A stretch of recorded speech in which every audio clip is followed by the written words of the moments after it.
I entered my son's hospital room after his accident put him in a coma. The doctor said, "There's little chance he'll wake up." My wife left without a word, leaving me alone at his bedside. When I reached to hold his hand, a small key fell from his pocket.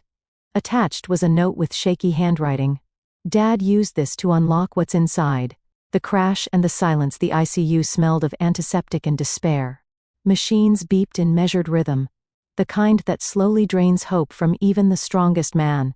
I stood just inside the doorway, my feet glued to the cold white tiles. My son, my only child, lay motionless in the hospital bed, a maze of wires and tubes connecting him to blinking machines that hummed with indifference. He was 17, a junior in high school, smart, quiet, thoughtful, always a little different, always mine. The doctor's voice was quiet, but final. Severe head trauma, he may not wake up. If he does, he won't be the same. My wife didn't say a word. No tears, no rage, no trembling lip, just a cold glance and a muttered, "I can't do this," before she turned and walked out of the room and out of our lives. I didn't stop her. I stepped forward inch by inch until I was beside the bed. I took his hand, cold, limp, yet still warm with life, and whispered, "I'm here, buddy. I'm not going anywhere." That's when I felt it. A small clink, something hard in the pocket of his jeans beneath the hospital gown. I gently reached in and pulled it out. A tiny silver key, not a house key, more like a lockbox or drawer key.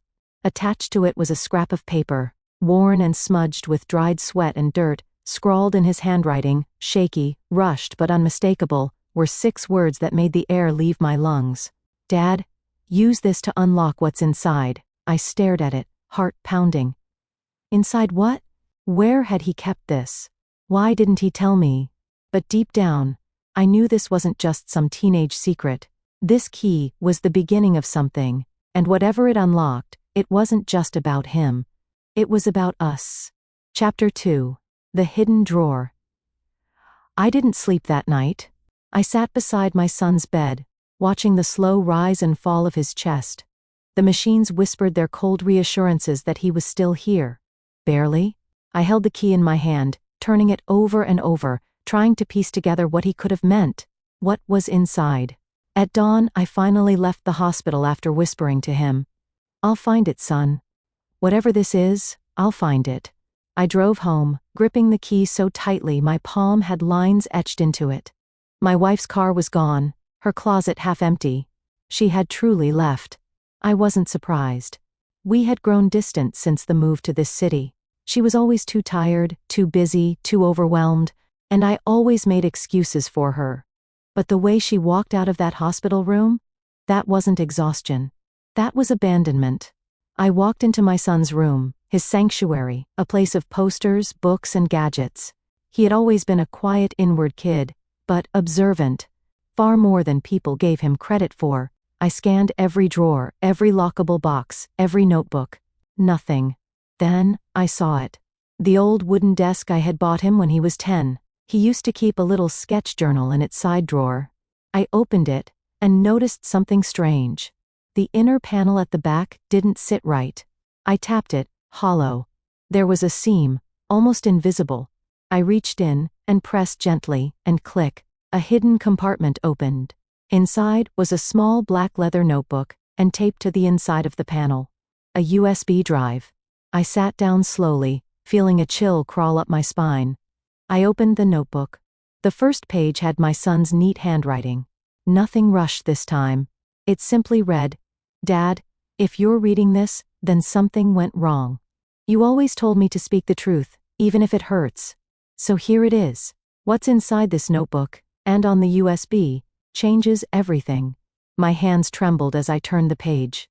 What followed made my stomach turn and my breath catch in my throat. There were dates, times, descriptions, photographs, names. It wasn't a journal. It was an investigation. And the person he had been watching, documenting and quietly unraveling for over 6 months was my wife. Chapter 3. His silent surveillance. I flipped through the pages in disbelief. My son, my quiet, thoughtful son, had been secretly documenting my wife's behavior for half a year. The level of detail stunned me. It wasn't the work of a suspicious teenager. It was methodical, patient, strategic, December 3rd, 11:12 p.m. Mom left for book club. I followed from a distance using my scooter. She met a man at a gas station, got into his car, followed them to Marriott City Center. They kissed in the parking garage. Room 708. Every entry was like that. Time-stamped, unemotional, precise. He had written proof, receipts from restaurants she claimed she'd never been to, photos of her holding hands with a man I'd never seen. Even screenshots of bank transfers made from our joint account, funneled into a private one under her name. And then, halfway through the notebook, it got darker. There was a section labeled Plans. My heart pounded. I overheard Mom on the phone with someone named Carl, said Dad wouldn't be a problem once the inheritance was settled. She's planning to push for power of attorney if I stay unconscious. Number. This wasn't just cheating. This was premeditated betrayal. She was going to use my son's coma and my grief to seize control of everything. Everything. The house, the business, even my late father's property, which I'd recently inherited and hadn't told many people about.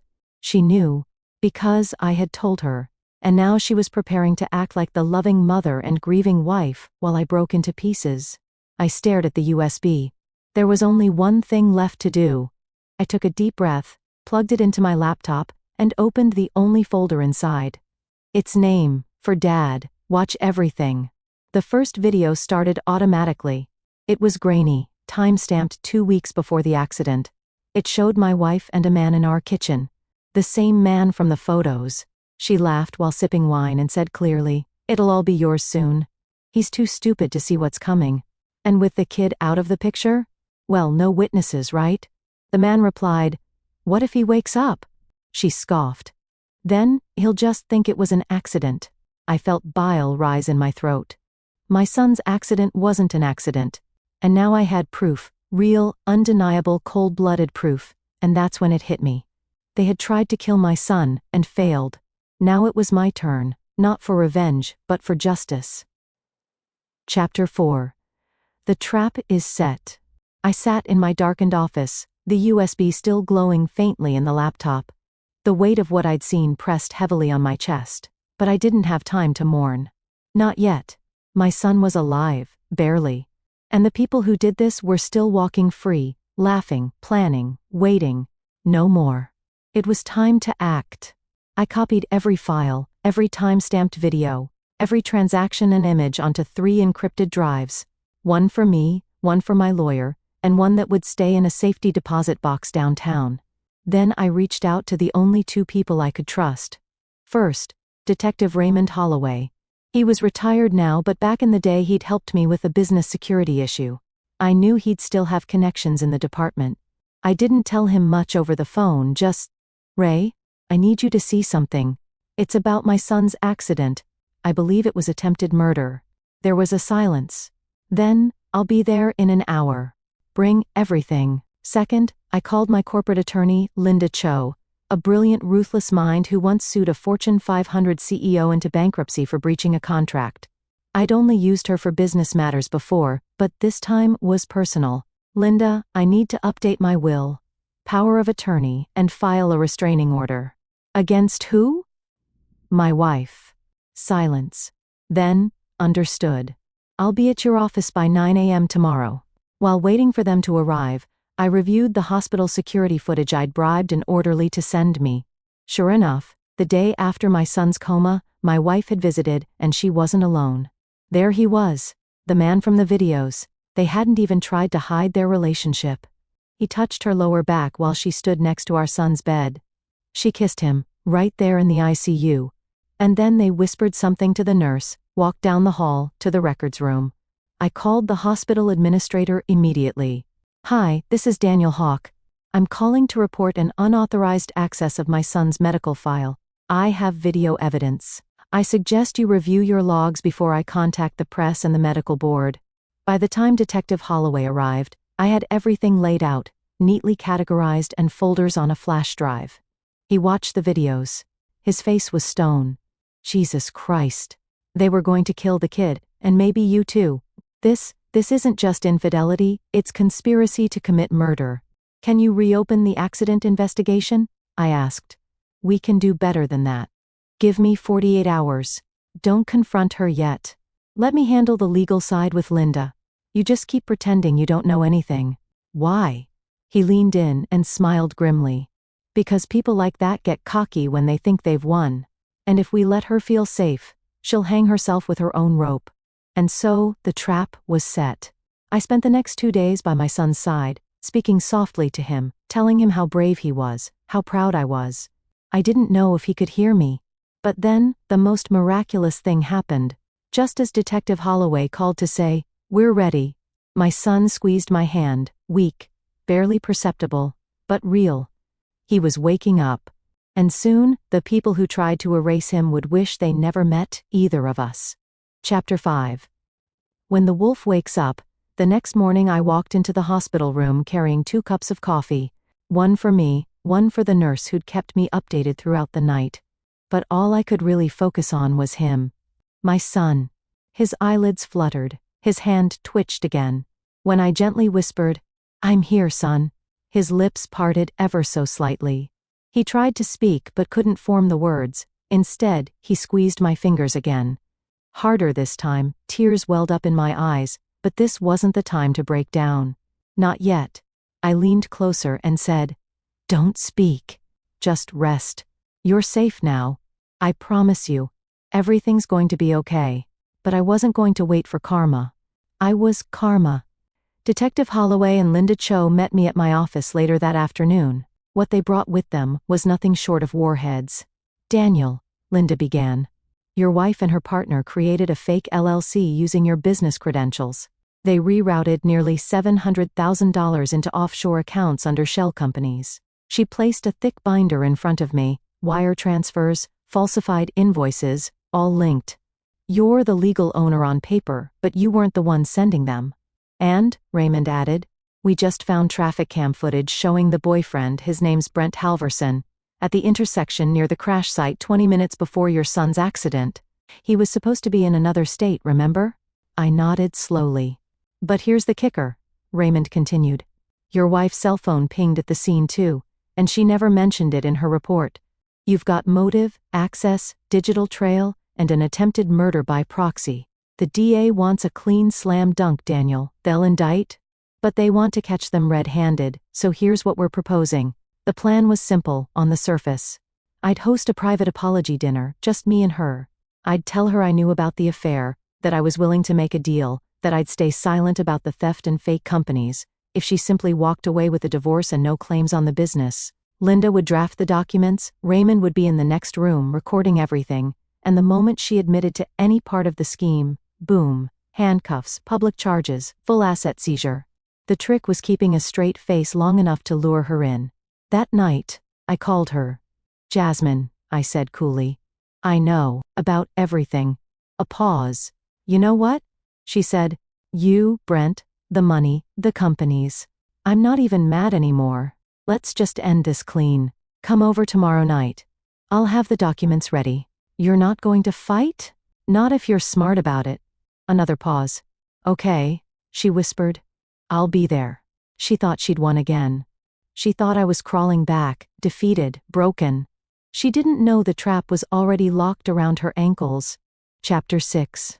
The trap closes. I set the table meticulously, her favorite wine, soft jazz humming in the background, and divorce documents folded neatly at the head of the table. Jasmine arrived in a sleek black dress, smug as ever.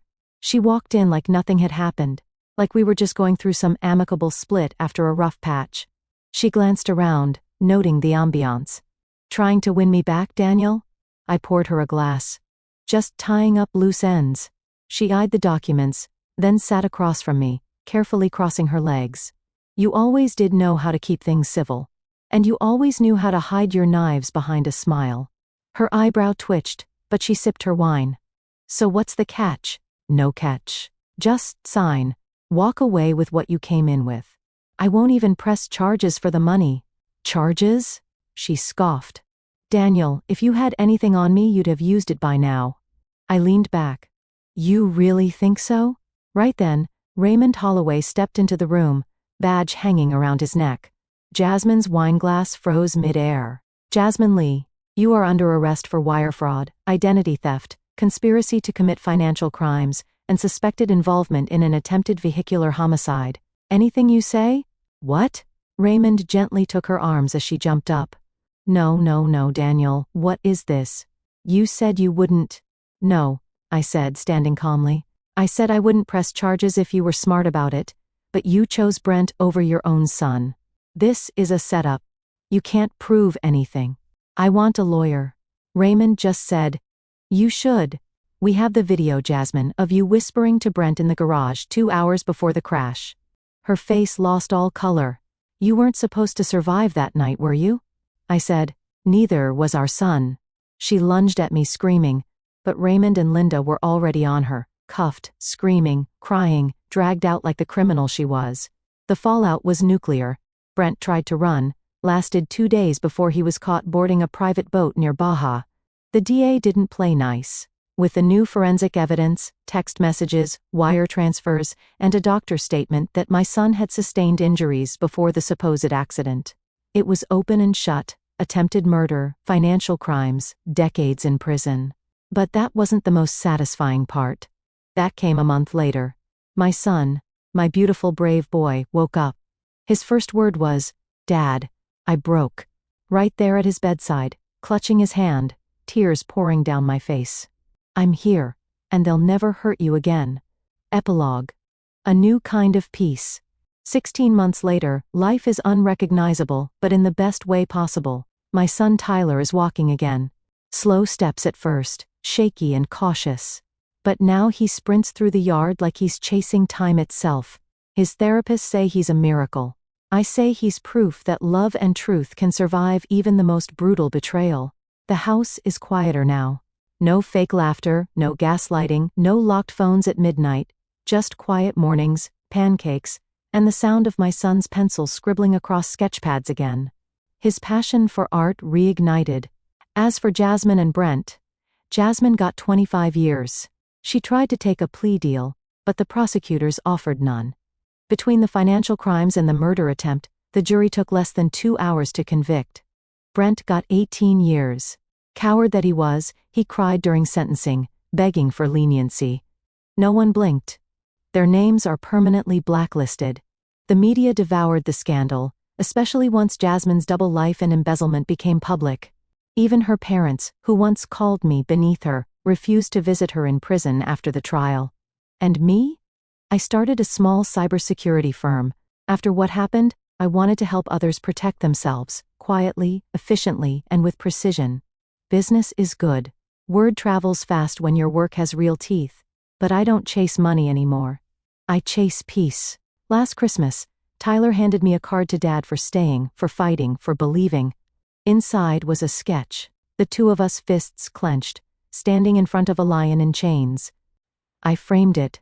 I look at it every day because revenge may be loud and explosive, but justice is quiet, cold, and final.